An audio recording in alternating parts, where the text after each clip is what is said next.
All right, thank you, Colin. Let's see. I'm stuck. Okay, I'm gonna get situated here. I am so glad to be here with all you guys. It was great to be with the men on Friday night. I love that. We talked about a lot of big, bold things, okay, on Friday night. Okay, if you're there, you know what I'm talking about there. But we had a great time, and we've been looking forward to being with the whole church. Gosh, we've respected you guys from afar. Sometimes when you're here, you don't realize the reputation that you have around the brotherhood. And wow, you guys in the church here have such a great reputation and have had that for decades upon decades. You're an inspiration to the faith and to the brotherhood all over the world. We spoke here for the church, it was like 23 years ago.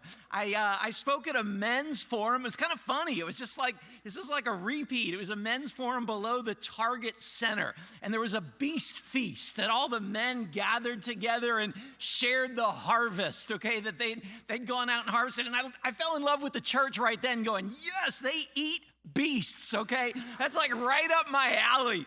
And then spoke to the church. I remember meeting in a school, and we just, you went down a ramp and it was just kind of dark inside. And now coming back, I go, wow, you have such an incredible place to meet. Okay, it's a lot brighter and newer than I remember that old place being. And I struggled with a little bit of building envy when I walked in here. Like, wow, I wish we had this back in Des Moines. But I'm just so glad to be here with all of you, to be with your incredible staff, who has such a great reputation, again, around the brotherhood. The Burns, oh man, the things that I've learned from Michael and Micretia and continue to learn. I oversee a diversity team that we have in Des Moines, and we're on a second book of reading from Michael, and we've piped him in and had him talk to our diversity team. I've just learned so much. He's really, I think, maybe my favorite writer. He just writes so well. You're so blessed to have had them. I know they're going to be moving on, but aren't you blessed to have had them all these years and continue to have them? No doubt. And then you have some newer staff, okay, in the Allens and the Lars. I've enjoyed getting to know them. And the Sherrills, oh my goodness. I mean, the Sherrills, we've learned so much from them just by seeing the ministry in Des Moines. I don't know of a more relationally wired person than Colin in his church leadership. It's extremely challenging to follow in Des Moines. Everyone's like, I miss Colin. I miss Colin. I'm like, hey, I'm here. Yeah, but I miss Colin. Okay? It's like, seriously, of all the places we've ever moved, this is the one where people miss the previous leader the most. And it's just because he and Beth both are just so genuine in their love for other people. So I hope you understand that and appreciate the blessings that you have. And then just the church, all of you, what a great group of people. I remember on Friday night there, a brother Bill standing up, 44 years of following the Lord. Had a little contest, who's been following Jesus the longest? And Bill won out, and I was talking to Colin about him. He said, yeah, Bill's amazing. He's a big-time Michigan fan and loves the Wolverines. So I know Bill would want me to give a shout-out to Michigan. Woo, go Wolverines, okay? And a little kidding there, okay? And then to go from Bill to Bobby, and Bobby was there. I mean, Bill's like 44 years in the kingdom. Bobby was like 44 hours in the kingdom or something like that on Friday, and it was cool to see him get baptized there and see the video. What a rich blessing you have in one another. God has blessed you tremendously. You know, oftentimes when we trust in ourselves, the Bible says we do not see prosperity when it comes. During this time of COVID, these crazy times, right? You turn on the news, you're like, oh my gosh, crazy times. I was telling the brothers that my mother-in-law often says, looks like we're going to hell in a handbasket. And I don't even know what that means, but I think it just means things are bad, And I don't know if it's just because I'm getting older that I'm saying that kind of stuff more, or if it's really true that the world is getting weirder and weirder and crazier and crazier. And every day you think, okay, maybe we're coming out of it. You watch the news, you're like, nope. Even the Academy Awards have all kinds of problems, the unexpected problems. It's like these are just crazy times. And we've all experienced in the last couple of years a lot of different hardship, a lot of different trials, a lot of different challenges. And every time we endure one of those, it's like another stone thrown in your backpack as you're trying to trudge up the mountain of life, and it gets heavier and heavier. And all those negative experiences can really weigh us down. We get weary of talking about it. You get tired of hearing, man, can we quit talking about the pandemic? And yet, it just keeps happening. So we keep talking about it, and things get crazier and crazier, more and more rocks in our ever heavying backpack. And life just kind of gets a bit harder. But also during these crazy times, haven't there been a lot of amazing things that have happened as well? Like when I look at the building that you have, the city that you're in, so beautiful, the richness of fellowship that you have, the servants among you, the longevity in years in the faith, the youthfulness of people getting baptized. Like, you are so blessed. There's so many amazing things that are happening right here. And you see it around the brotherhood as well. That even during these crazy times, people becoming Christians, churches being planted, ministries growing. Like 2020 was the best year of growth we'd ever had in Des Moines. It was so inspiring. Like, we couldn't even meet together. And yet people are just getting baptized and baptized. You're like, how is this happening? Now, 2021 was a different story, but 2020 was awesome, okay? Like, there's just so many good things happening. If we don't trust in ourselves, we can see the prosperity when it comes. And I think in my own life, one of the greatest things that I've experienced in the last couple crazy years are the lessons learned.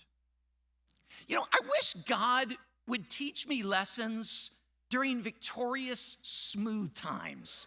I'm like, God, could I learn some lessons during awesome times? Why do you just always have to put me in awful times in order to learn lessons? Sometimes like, yay, another lesson. That just means it's gonna be a rough time.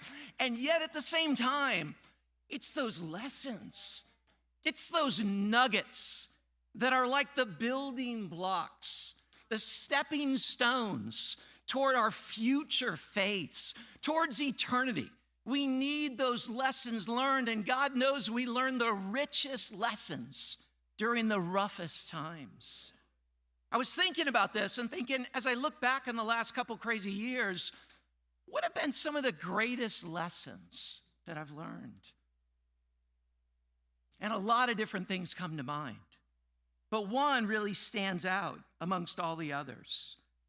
And it would be my ever-deepening understanding about who God really is, about the nature, the heart, and the character of God himself.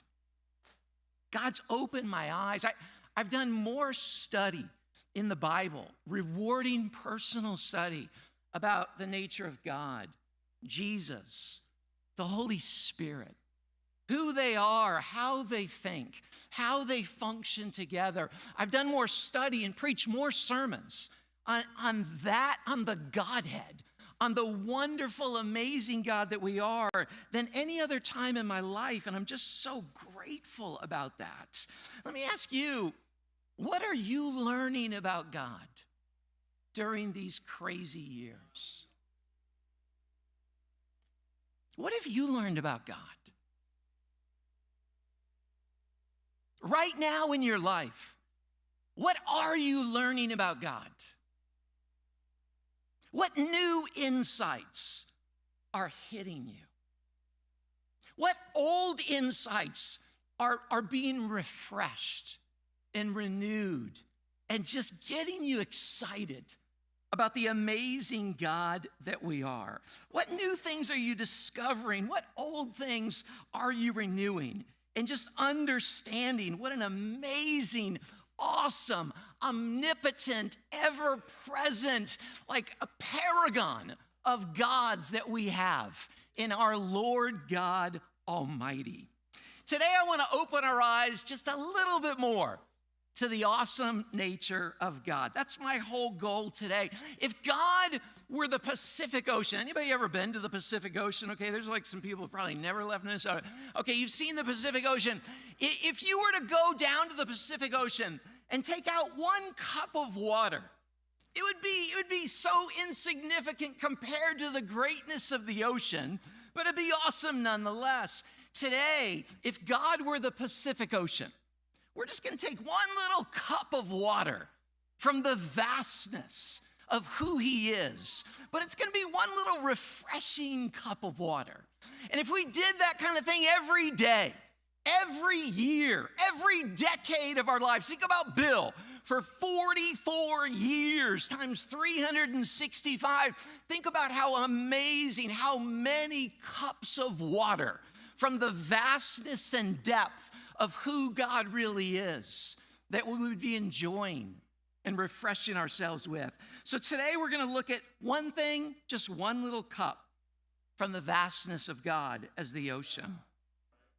There's thousands of stories, unlimited stories almost in the Bible that reveal something about the nature of God and could be those individual cups.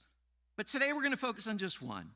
It's an event that took place about 3,000 years ago when the Lord delivered his people from an impossible situation, not unlike the Lord leading us through this global pandemic that continues to go on. They endured and passed through an incredibly tumultuous time. And then they got to the other side, and they learned something about God through that challenge and through that victory that they looked back on and were like, whoa, look what we learned about God. That's what we're going to study about today and see what we can learn about God through what they went through and apply it to what we've gone through as well. It all takes place in Exodus chapter 14. You know the story. You've probably seen multiple movies about it. You've probably even seen the cartoon. So for time's sake, we're not going to read the whole story there. The Israelites had just fled from Egypt, but they had the armies of Pharaoh pursuing them in hot pursuit behind them. And they're running away, and then they come to the edge of the Red Sea, and they see this sea in front of them, and they're pinned down, and the armies of Pharaoh are coming up, and they're like, oh no, Moses, why have you led us this place? We are like between a rock and a hard place. What are we going to do? The people started freaking out, started blaming Moses. Oh man, we're stuck. And then in Exodus chapter 14, we read verse 13 through 14. This classic verse, do not be afraid. Stand firm. The Lord will fight for you. You need only to be still. Ooh, what a great verse that is. Then Moses stretched out his hand over the sea, and this mighty wind came. And you can just picture Moses raising his staff. The wind starts blowing. His beard's like blowing in the wind. And then the sea just starts to part. And this dry ground, appears right through the middle. And then Moses is like, let's go. And all the Israelites start going through the Red Sea. Remember in the cartoon, there's like a shark, because there's these walls of water on the right and the left. They're like, whoa, it's like an aquarium. And they're just going through. And they get to the other side. They look back. And then Pharaoh's army's like, woohoo, God opened up a door for us. They start going in. It didn't turn out so good for them. God lets the wind stop. The waters crash down on them. And the Israelites just look and watch their enemy just all kind of violent, but they all drowned and got washed away. And they're like, woohoo, that was awesome. Imagine what it must have felt like. The adrenaline rush to have been pursued like that. You're getting away. You face this impossible situation. And then you see this deliverance and you're like, oh my gosh. Imagine what it must have felt like to be there. And right after it happened, They all joined together in this incredible celebration. And they sang a really cool song together. And we can see that song and read the words to that song in Exodus 15, verse 1 through 11. It says, "Then Moses and the Israelites sang this song to the Lord. I will sing to the Lord, for he's highly exalted. Both horse and driver, he's hurled into the sea. The Lord is my strength and my defense. He has become my salvation. He's my God, for he's my God, and I will praise him. My Father's God, and I will exalt him. The Lord is a warrior. The Lord is his name. Pharaoh's chariots and his army, he's hurled into the sea. The best of Pharaoh's officers are drowned in the Red Sea. The deep waters have covered them. They sank to the depths like a stone. Your right hand, Lord, was majestic in power. Your right hand, Lord, shattered the enemy. In the greatness of your majesty, you threw down." I love that. Using a little modern vernacular. "You threw down, Lord. You threw down those who oppose you. You unleashed your burning anger. It consumed them like stubble. By the blast of your nostrils, the waters piled up. The surging waters stood up like a wall. The deep waters congealed in the heart of the sea." Man, it's all so good. I could literally do like a 10-week series on all the little nuggets that are revealed about God just in this song. And I'm only reading a few of the excerpts of this song. It's all so good, so rich in how it describes our amazing God.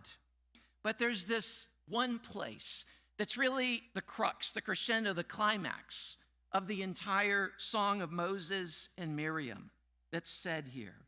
It's in chapter 14, verse 11. "Who among the gods is like you, Lord? Who is like you? Majestic in holiness, awesome in glory, working wonders." Oh man, even as I read that, it just makes me shiver. I mean, what a great summary of who God is. I think if you look through the entire Bible, you're not going to find 3 phrases that capture the essence, the totality of the amazing nature of our God better than these 3 phrases that are used right here. It starts off with the question that he asked twice, "Who is like you, Lord? Who is like you?" They just got to the other side. They're like, "Oh my gosh, who is like our God? Who is like him?" When you repeat something twice like that, you're really like amazed. And then that answer, those 3 phrases are just such an amazing, comprehensive, yet concise summary of who our God really is. So let's take a deep dive into him a bit. The first, majestic in holiness. What a cool couplet those words are. You think about majestic. It's used in verse 6 as well as verse 7. That's a cool word, majestic. Do you ever use that word? Like we know that word, from like this verse, or wasn't there a movie like Mr. Majestic or Majestic Pizza or something like that? But you really don't use the word majestic, right? I mean, it's just not one of those words that you use, but it conjures up such a cool meaning. A definition of majestic: lofty dignity, highly superior presence. Like when you see a king, your majesty. Their loftiness, their highly superior presence. It's just saying God is majestic. He's lofty in his dignity. His presence is just highly superior and exalted. But it doesn't just say he's majestic in something. He's majestic in holiness. Holiness, kind of a religious word, but we know what it means.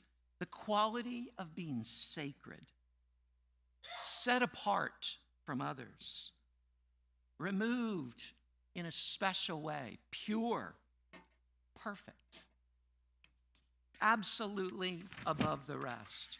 So what a cool combination of words that Moses uses to describe God. Highly superior perfection, majestic in holiness. He's highly superior in his purity and perfection. Like together those two words fit, and it's not just additive. It's like they're each multiplied. It's like 2 squared, you know. It's an amazing coupling, highly superior perfection. God is just above it all. He's incomparable to everything else in the universe. And you know, I know, like I was saying earlier, I don't know if it's because I'm getting older or what, but the world does just seem to be getting worse.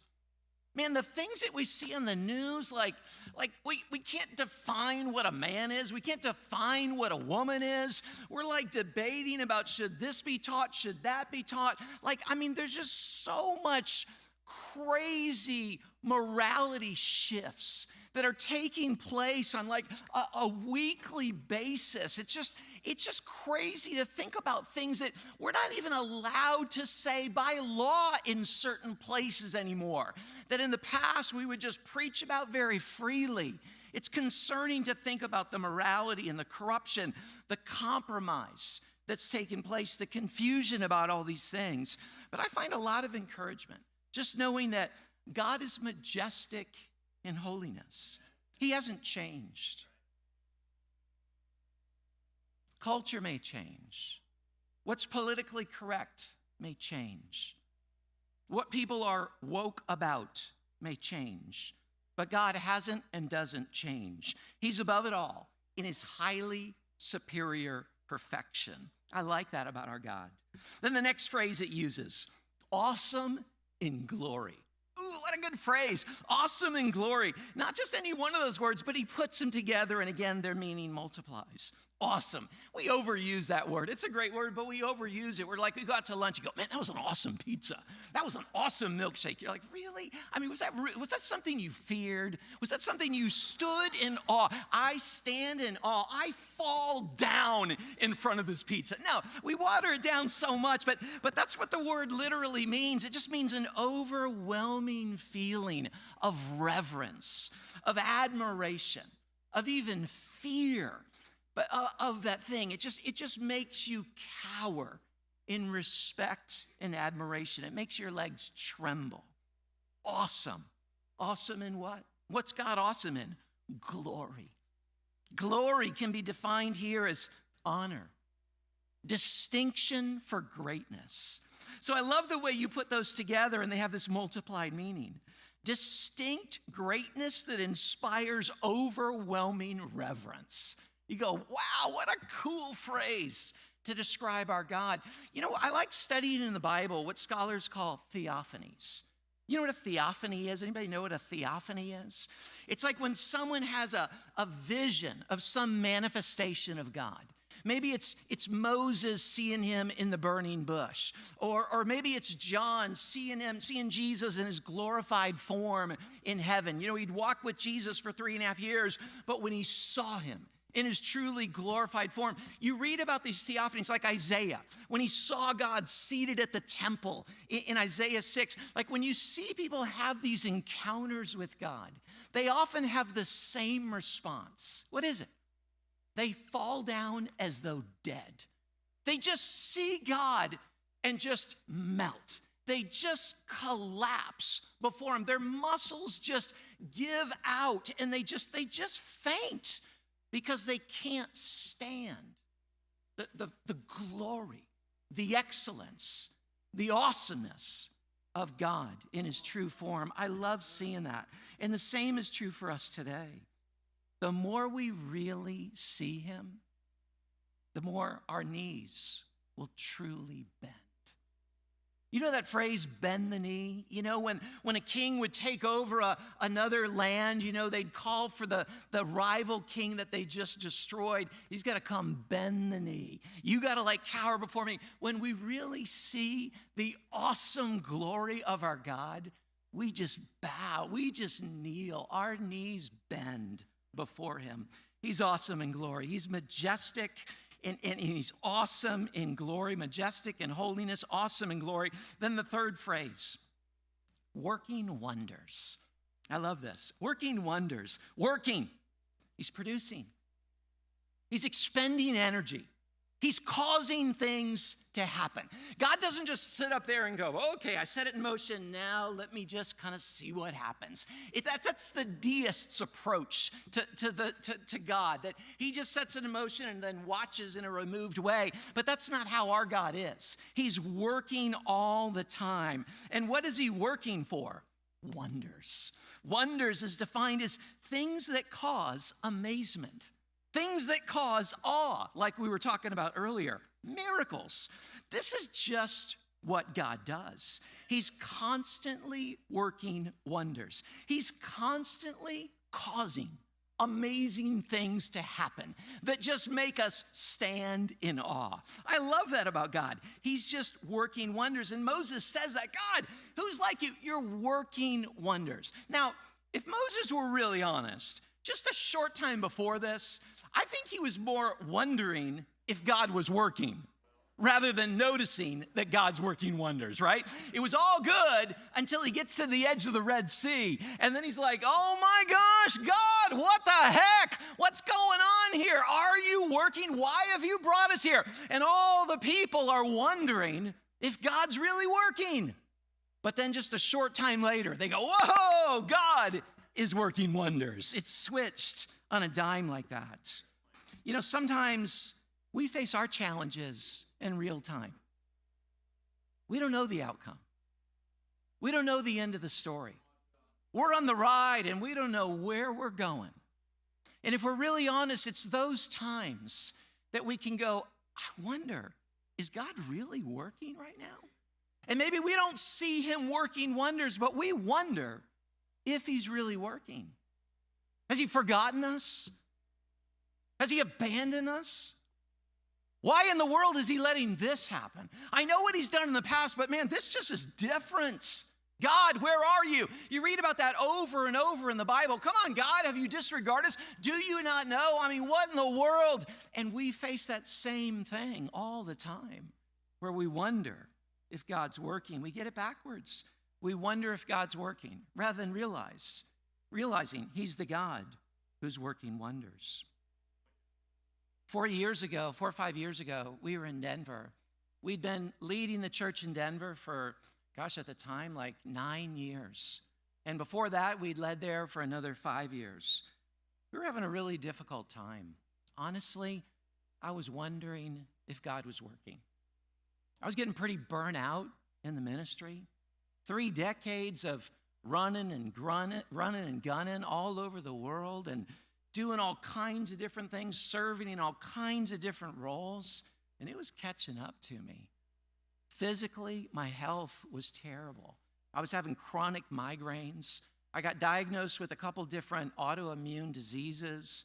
There was a long time period where there were days that I couldn't sit up for more than an hour and a half at a time, and I just have to lie down. I wondered if I was going to have to go on disability.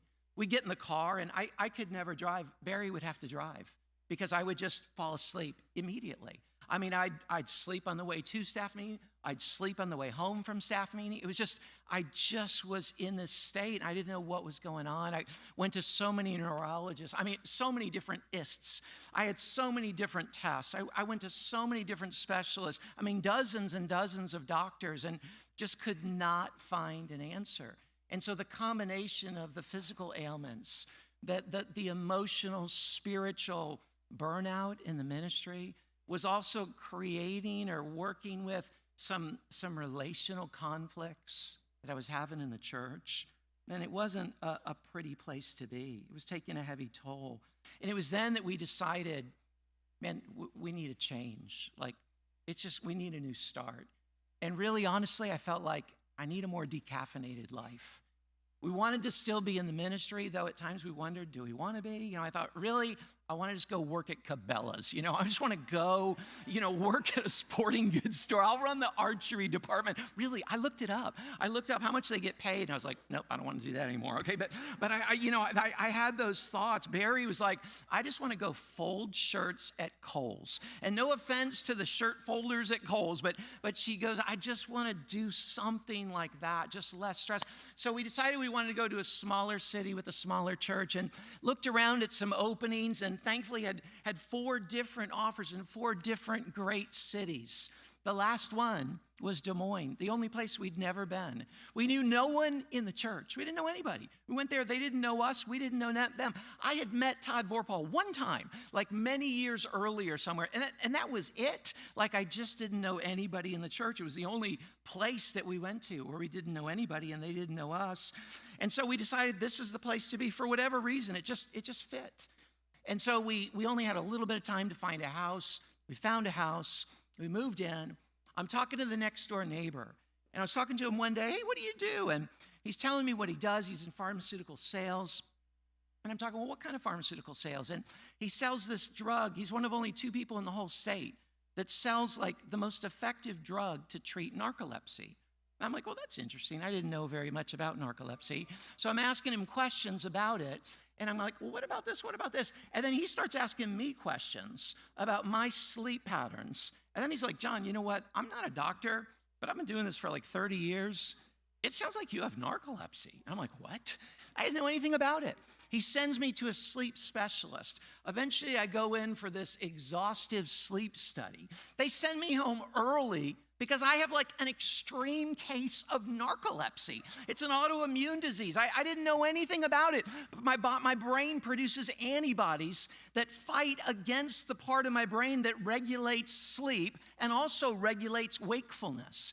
And so the lack of sleep, you can go to sleep, but you go into REM way too much. And so a certain amount of REM is really good. It's your most restful sleep. But someone with narcolepsy goes into REM immediately, even during a nap, and you don't have restful sleep. And so you wake up in the morning, it feels like you didn't sleep at all. And then that gives birth to all kinds of other weaknesses and problems and weakens your immune system and so forth. So eventually I get on the drug that my next door neighbor is pushing, right? Okay, I got the dealer right next door. And I get on that drug, and I mean, you talk about a life change. My life completely changed. When I was in Des Moines, like the first, half a year before I got in that, every appointment, I'm just falling asleep. I had to really fight. I could only have appointments in public places, and I had to get up and go get a refill and a drink all the time, like at Panera, because that's the only way I could stay awake. But then after getting on this medicine, life changed. And I'm like, oh my gosh. And I couldn't help but think, this whole time in Denver, when I'm going to specialist after specialist and I'm frustrated, I'm like, what are the answers? God's going, you know what? I'm just going to kind of push you along and pop you out in Des Moines in this one house that was in foreclosure next to this neighbor because he has the answers that you need. And so I went from looking, wondering, is God working, to beholding God working wonders. It was amazing. We'd been in Des Moines just a few months. It was like the first Christmas, right after we got there. Same time that Colin got up here. And again, I remember wondering if God was working. Because right before I got up to preach on a Christmas service, we got a call from our daughter. Daughter was a disciple in the church in Denver, married to a man who's a disciple as well. And that Sunday, they woke up and he said, you know what? I don't love God. I don't love you. I'm out. And my daughter's like, what? And he said, I've been living a double life for a couple of years. You have no idea who I really am. Nobody does.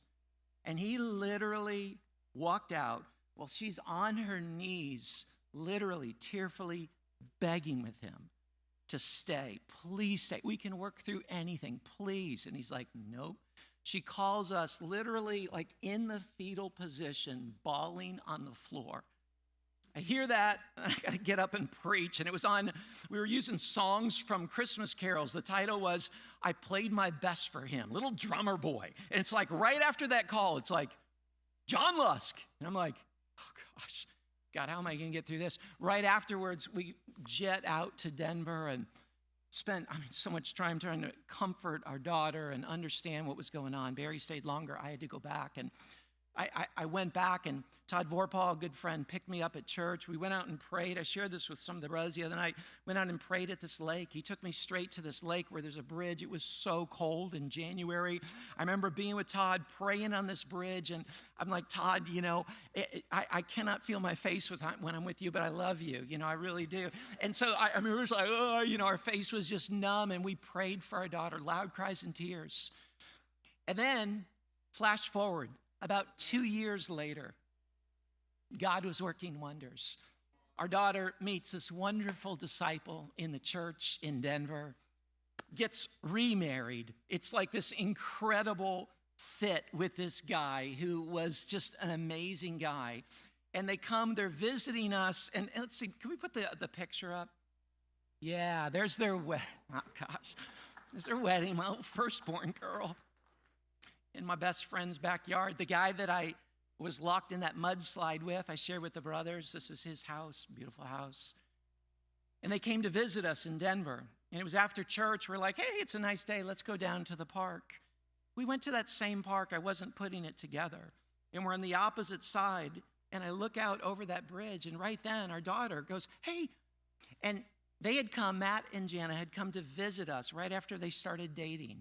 And I didn't know it, but they had gone on a date and went to that same park. And Jana goes, hey, I know that bridge. Matt and I, when we were here, we went on a date and walked and prayed on that bridge. And I go, Jana, you're not going to believe this, but that's where I went and prayed on that same bridge for you in tears after I came back from visiting you in Denver. And like, there we are. They had gone there dating. We went there as she's married, and we just beheld the God who works wonders. The whole time we're wondering, is God working? And little did we know, God is working wonders. If you would have told me when my face was numb and I'm praying with Todd, do not fear, little one. In 2 years, you're going to be back looking at this bridge with your firstborn and her new husband. She's going to be happier than ever. I wouldn't have believed it. I think that's literally, physically impossible. But our God works wonders. I remember this other couple that right after we moved to Des Moines, wondering if God was working in their lives. They'd been visiting church for a while. They just walked in on their own. I was praying for God to bring people in church. They just walked in. And you know how I get a little church like Des Moines. Someone comes in, you're like, oh, they're a visitor. And they think like everyone's like them, but everyone goes to fellowship with them. They're just this amazing couple. She's a top partner in a law firm, a big law firm in Des Moines, really well respected. He's a PhD researcher for a really big company. They visited church for about a year before they were willing to start studying the Bible and opening the Bible. Then when they finally started studying, she's learning about Jesus really for the first time. She didn't know much about Jesus, coming to faith. Then she had a tragic pregnancy loss. Then a few months later, she had a second pregnancy loss. Then a few months later, while we're still studying about how great God is, she has a third pregnancy loss. And at that point, they pretty much gave up hope of her getting pregnant. She just was physically changed by some things that happened in that third pregnancy loss. But she knew that Jesus was enough to fill her up, even if she never had a child. And so she got baptized into Christ. He became a member of the church as well, placed membership. He'd been baptized many years before. She shared all about her journey and all about her pregnancy losses with the whole church. And the church was just like standing in awe. I mean, everyone was just tearful, just hearing about her saying, but Jesus is enough and Jesus is filling me up. Then shortly after that, they gave us a call this is all during COVID. They gave us a call and said, hey, we want to get with you guys and talk about something. Can we go for a walk? Because that's what you did during COVID, a walk outside, we weren't willing to meet together. And so honestly, in my, is God working? I thought they're going to tell us they're leaving the church. I hate to say that, but that was the first thought I had. Oh no, they're leaving the church. So we go for this walk and then they stop us and they go, hey, here's what we want to talk to you about. My heart's beating like that. And they go, we're pregnant. And I'm like, what? And she goes, we're pregnant with twins. And they were beyond the point of concern. Like, she's starting the second trimester, and we're just like tearfully like, oh, can we hug? A little sideways hug, you know, but we're like, I mean, we have this downwind hug, and we're just like rejoicing in what's going on. And then 6 months ago, they gave birth to these two little miracles. Gosh, I mean, it looks like a Google image picture, right? Or something at Pottery Barn, but those popped out of her like this miracle. You think that I had these kids or they're my grandkids, but I know the background. I wondered if God was working. Why, God, are you doing this? Why? Her third pregnancy loss. And then these two wonders come out. They just had their 6-month birthday. Let's put that little picture up there. There they are at 6 months. These two little cutie beauties. I look at them and I just see the glory of God. We all wondered if God was working. And every time I see them at church, they're in our family group, their parents, I just see our God working wonders. Amen to that. I could go on and on. I could go on and on everywhere we've lived, wondering if God's working, and then seeing him work wonders. Baton Rouge, San Francisco, Sacramento, St. Louis, Bangkok, Manila, Denver, right now in the Des Moines days. And I'm sure you could as well. I'm sure everybody could go through stories just like that. I'm not unique in this way. It's God who's unique. He's just working wonders. And so I know we've all experienced things like that. So every time I wondered if God was working, doesn't mean it all fell into place all the times the way I wanted. But truly I saw that God was working wonders. So I ask you right now in your life, there are 2 years of pandemic. You're just starting to come back together as a church. And I understand the awkwardness that you go, you know what? I really liked being with just our house church. Do I really need to come hang with everybody? I mean, I kind of felt that way. Like, I loved the little gig we had going.